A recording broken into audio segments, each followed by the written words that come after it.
And what was some of the learnings that you took from those early days of going into those creative meetings? Obviously the backstage protocols in pro wrestling and everything along those lines. Did you sort of pick those things up as you went along, or? Yeah, I kept my mouth shut and I listened.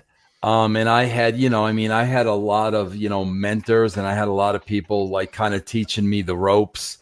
Bruce Pritchard was one of those people. Jack Lanza was one of those people. Vince himself was one of those people. So like I went through a great deal of mentoring for a while before I even started to do anything for television. And then, when I started working a little bit, when I started crossing over, I would write promos that the guys would cut for house shows. Then I would start writing for just specific characters.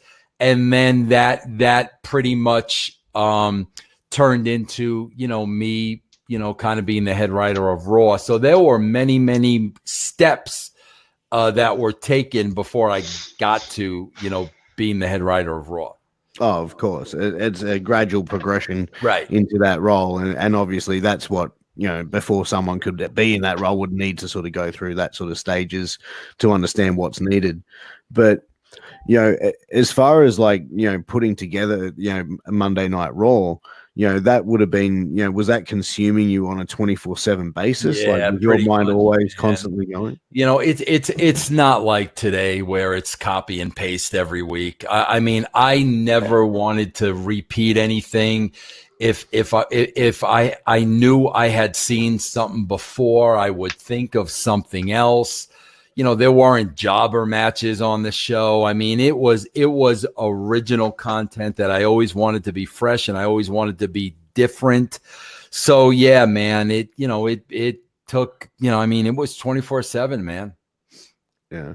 And how did you, obviously, once you've sort of come up with these storylines, were you coming up with like 6-12 months ahead of time? No, not at all. We were writing from pay-per-view to pay-per-view. That's how we were writing. We were writing basically like 4 blocks at a time to get from, the January pay-per-view to the February to the March. We were writing from pay-per-view to pay-per-view. This long-term 6 months, 12, bro, that is such BS, especially in wrestling, bro. These aren't actors. These guys are going to get hurt.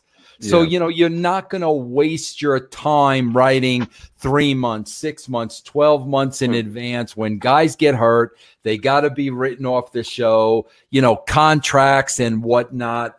We never, ever did that in the WWE. We worked from pay-per-view to pay-per-view.